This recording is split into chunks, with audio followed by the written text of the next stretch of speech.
Hey, this is Cypher, and today we're gonna create this disappearing platform. Of course, there will be enough time for the player to save himself. We're using this simple asset here. You can get it here on Kenny. It's under the CC0 license, so it's free to use. Let's dive into my project here, drag and drop the asset into my assets folder. So I've already got a 2D scene and a player in my scene. And yeah, let's open a new tab. Yeah, let's close these. We don't need them. A 2D scene, or better said, a static body 2D. This is gonna be our disappearing, vanishing, or let's say breaking rock. It doesn't really matter. By adjusting effects later, you can make out of it whatever you want. So let's add a sprite, a collision shape 2D. We will also need an area 2D.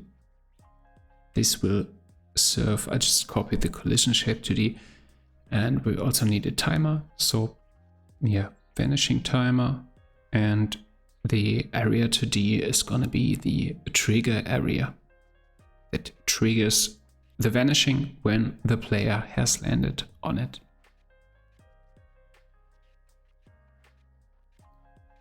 Yeah, you could of course use the Godot icon, but we're gonna go with this rock. Maybe transform it to 0.3. That's a better scale, I think. Yeah. Let's make the collision shape going for rectangular shape, and yeah, scale it slightly down. The trigger area, I think, is also going to be a rectangular shape.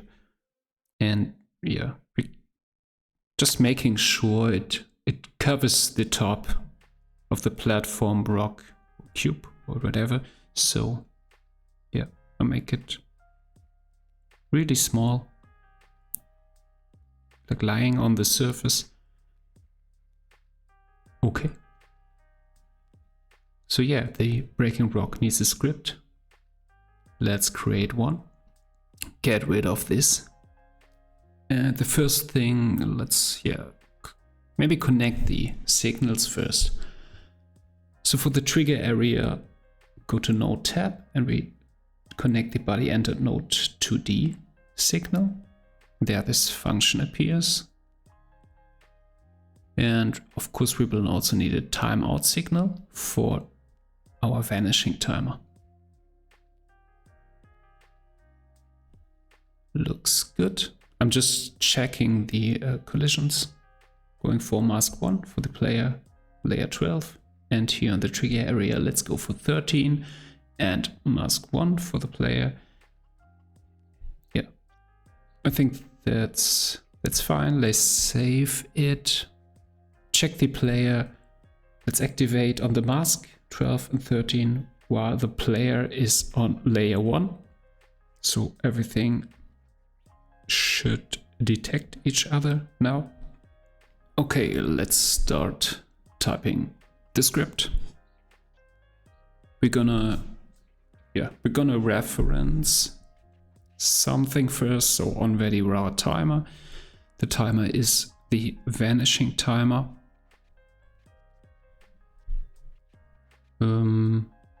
Yeah, let's continue with on trigger with the trigger area signal. If body player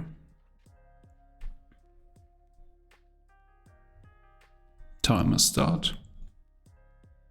Now you know what? Let's change that. I like to work if body is in group player. Yeah. So we're gonna to the player, we see this icon there, and if we go to node and then to groups, there is this icon too. We can create there a group with player in it, make it global, check it, and then we are fine. So if body is in group player, or whatever name you give it, timer start.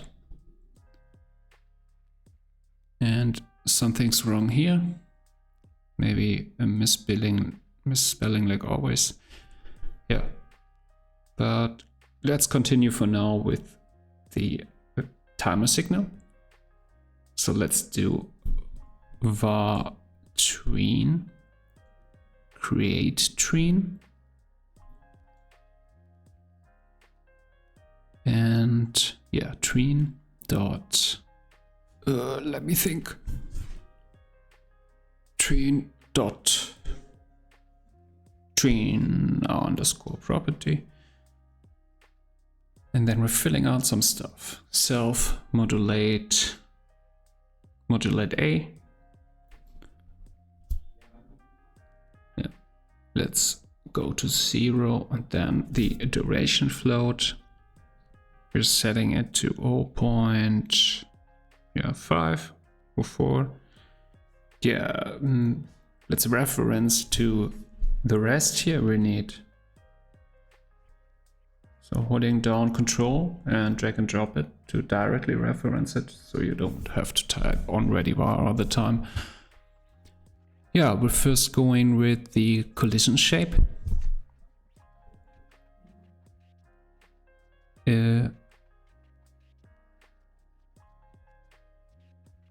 What's wrong here? Oh, yeah, like always, tiny mistake. One tap less than needed. And yeah, genau. Collision, and the position is a vector 2. Let's give it some high numbers.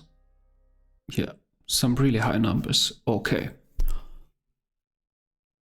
Is something missing? Is something missing? I don't know.